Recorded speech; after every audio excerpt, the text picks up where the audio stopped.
Welcome back to Down the Track. This is review for day 4 of the fourth test match between India and England, and what a test match is turning out to be. It's going down to the wire. Day 5, I have with me my co-host, Mr. Abrar Aziz. Man, Oval is turning into a nice highway. Yeah, it's looking exciting. I mean, a very interesting last day of cricket. All three results, like your Twitter handle said, all three results still possible. But we'll see how it goes. I mean, it's gonna be a nail biting finish. That is what excites me about Test cricket. Always goes into the final session of day 5 with probably all three results still possible. Keep it exciting, keep it nervous, keep it nerve wracking a little bit, and who knows? We might have a game to talk about for days to come. Yeah, and honestly, I have not seen a day 4 pitch this flat in a long time. I think in New Zealand you get these kind of pitches, but I haven't seen a day 4 like this flat. The way India batted today, really good. I felt honestly that Kohli missed out on a century. Like he was looking in the zone. He actually played well in that first hour. But apart from that, I mean, after that, other people chipped in, so not too much to worry about from India side of things. Absolutely. I think everyone in the Indian team except for Rahane, unfortunately, I think things are looking a little bit gray for him. But everyone else, I think, along with the Umesh and Jasprit also in the end, bringing in a few runs, about 40 odd runs from them as well, which will be critical. I think, with them already getting a good start in the end, in the final hour, about 80 odd runs. So they still have 290 to win. It could have been very tricky if it was like 230, 240 to go into last day, because that would have been an advantage England. But with 290, it's almost 3 runs and over still.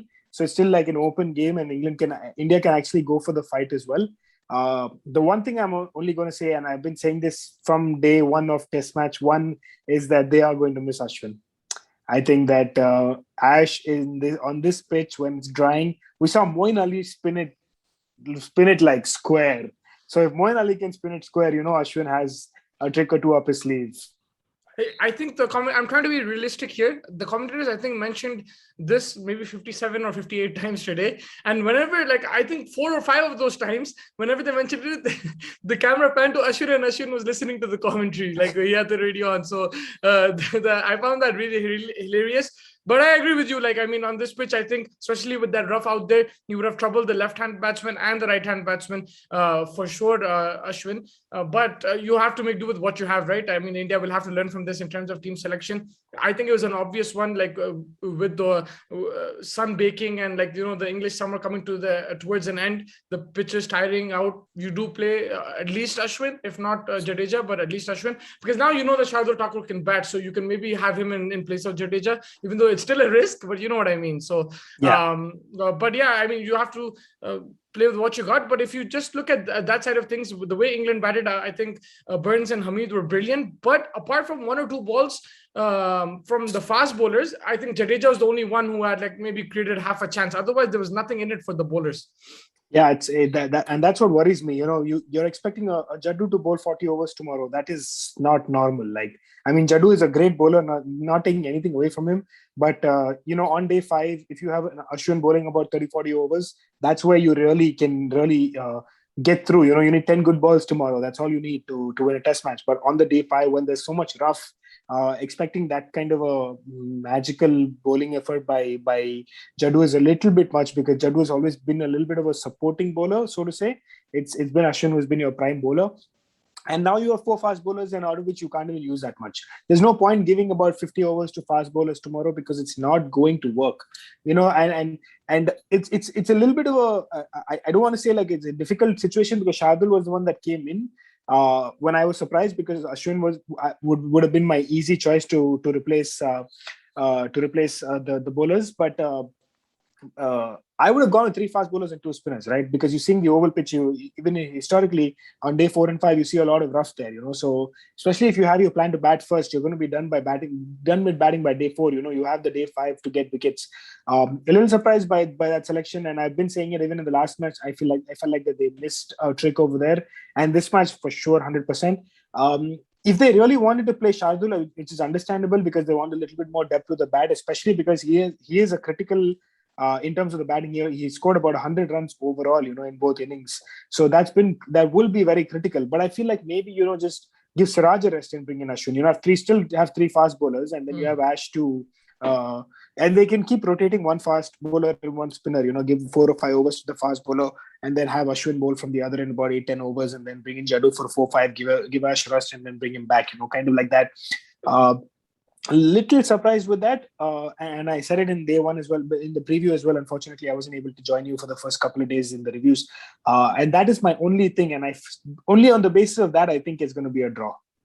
You think it's going to be a draw? I honestly think there's going to be a result. Either England's going to win or India's going to win. Either England chase it like a Ben Stokes type innings from Joe Root or something like that, or India. Because the thing is, I honestly feel that if you're going to bat till 90 overs, you're going to get those 290 runs, 280 runs. I can be mistaken, but or you get those 10 wickets. I don't know. That's what I just feel. But a draw is possible. It's not like it's impossible. I'm not saying that all three results are possible. I don't know why I still favor India just because of the mental pressure and everything. While batting, one mistake and one wicket leads to 2 wickets and so on. That's the only reason. And I saw in the last few overs, Jadeja was getting stuff from the rough, and England have a lot of left-handed batsmen to come. I think another 4 after Burns. So I think that's where India can probably pick up those wickets. And then one fast bowler from the other end, maybe just lapse in concentration, a bad shot, a miscommunication and running, and you get those wickets. And yeah, that's what I feel. But England are still in it as well with the chase. I agree 100%. My only thing is, I guess I'm saying draw only because I feel like England will come out there not to win it. Virat, he's gonna go for the kill. As much as a defensive approach he has to the game, his instinct is to want to win games. Sometimes he gets defensive in his approach or in his tactics, but his instinct has always been to want to win games, which is always a good thing to have as a captain. But my feeling is that first session tomorrow will obviously decide a lot of things.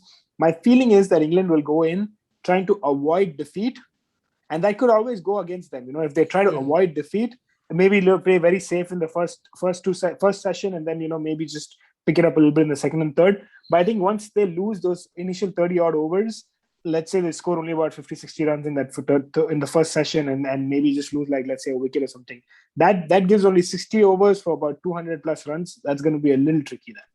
Yeah, I think also just very quickly on the innings again, England as well. Like when Rishabh Pant and Shardul Thakur batting, I think Root missed a trick. He should have kept himself for Moeen Ali on, especially when the tail came on as well, because the fast bowlers, they just couldn't. And Anderson and Robinson were affected. You could see that they were completely gassed out. They were gassed out, and it's going to be a worrying sign for England going into the 5th Test match, especially if they lose this one, because Anderson, he is getting older. He's not getting any younger. He is absolutely fit, but it does cause a thing. I think that's where England got the selection wrong as well. You have to add a spinner, like a proper spinner, or if you believe so much in Root and Moeen Ali, then you guys bowl the overs. So I think that's what he should have done, and that's something what India cannot do. They have to one spinner, and this Rohit Sharma chances is on. But Rishabh Pant, much more responsible innings today. You're happy with that? Absolutely. And Shardul Thakur is turning into Ian Botham. Yeah, I think he's making a solid case for that number 8 bowling all-rounder kind of a player. Yeah. I think I still want him to improve his bowling a little bit, but his batting is adding a lot of feathers in his cap, which is great to see. So, in England conditions, I feel like he can be a little bit more lethal if he really tries to keep his line length. I feel like he goes off a little bit every now and again, because he's a smart cricketer.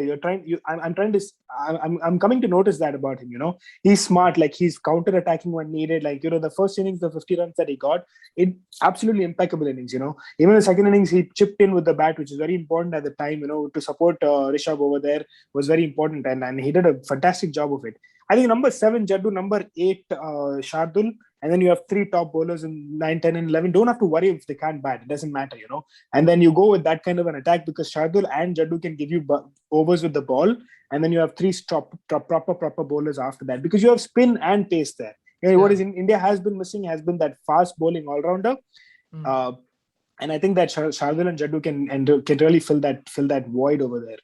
So that's good to see, and it's not like India is only relying on Hardik Pandya, someone like a Shardul Thakur, although not at the level of the batting that maybe Hardik brings, but still that bowling all-rounder kind of feeling. And Jaddu also can chip into the bat, and then you bring in an Ashwin, Shami, and Bumrah, and you're sorted.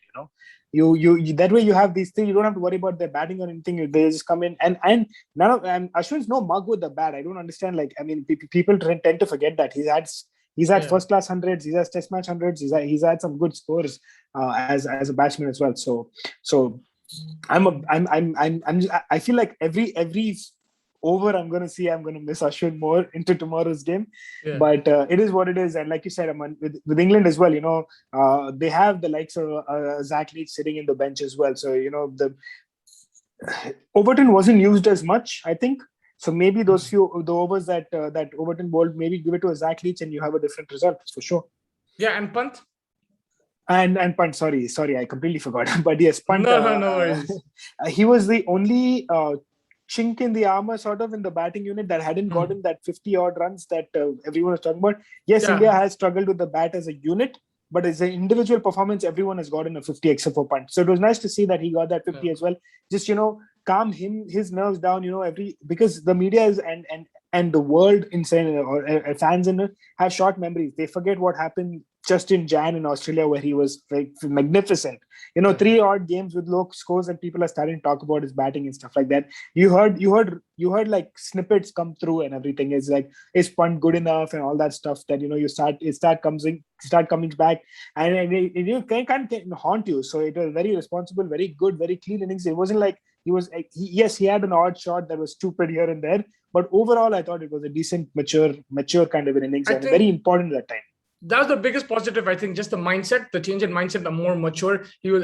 When he started off, he was very sensible. I think that was probably the biggest positive that India could take from the day, because if he can, just add the responsibility to his batting, he will score runs. We know that for sure. And making a case for that solid number 6 as well. That number wicket keeping batsman player that that we have been missing since Dhoni. I think that he's really taking that mantle upon himself, and he's doing a fantastic job of it. Yeah, 100%. I think that wraps it up. All to play for day 5. Lots to talk about as well. I'm sure tomorrow, like it was today, because it's been an amazing test match. It's been a brilliant test series. This is why it's the best format in cricket. But you're going with a draw. I'm probably going for a victory either side. Right now, I think it's favored India 70-30, just because of the runs on the board. But that can quickly change after. If England don't lose another wicket in the first session, then it's going to quickly change. I would have favored India very heavily if they got 1, maybe 2 wickets in that final hour of play, where England were able to nicely negate that and get the 70-80 runs as well. So it's good to see that England is putting up a fight, and they were patient as well. I thought Burns and Hasib were good. They waited for the bad balls. I thought India was a little bit jaded. They felt like, so was the road. So was so yeah, for sure. But hopefully, I'm not taking. Jaddu's a very smart cricketer, so that obviously my player to look out for will be Jaddu. I'm not taking anything away from him. I think he's a fantastic player. He's a fantastic cricketer. It's a chance for him to shut up critics who are telling him, like for example me as well. I think that he's more of a support spinner. He's not a frontline spinner. It's a chance for him to shut me up as well. Show me that he can get a 5 for tomorrow, and then I'll be eating my words tomorrow. If it does turn, he's going to be more lethal. If it does turn. Sure. The thing is, why you're missing Ashwin is Ashwin gets you that extra bounce and everything. But Jadeja's more natural kind of, right? Like off the pitch, he relies on the pitch more than Ashwin. Ashwin can make things happen on a flat track in Brisbane. We've seen that, like in Adelaide or whatever. But with the Jadeja, it's more about natural variation off the pitch. If it starts turning and off the rough, he's going to be a handful. I think that's what I'm looking at. That's why I'm giving India the edge. But apart from that, anything can happen. All 3 results are possible, and I will catch you at day 5. Yes, just one thing before we go off. We know that the guys preparing the pitch at Oval are going to be working overtime tonight, rolling away that surface to make it as flat as possible for England tomorrow. Yeah, fair enough. Because if this was Chennai, then we'd have the motorbikes on the pitch. But I think let's see. That's what I'm very interested to see. How much can the pitch hold up, right? Because there was total sun today, and there's going to be sun tomorrow. The first 3 days we didn't get sun, so how much will it hold up? Will it break? Will it not break? I'm going to be very interested. Make sure session by session, just keep an eye on that pitch, and let's see how it goes. I'm hoping for another nail biter, and I can't wait for tomorrow. Actually, looking forward to it, man. Take care. Take care.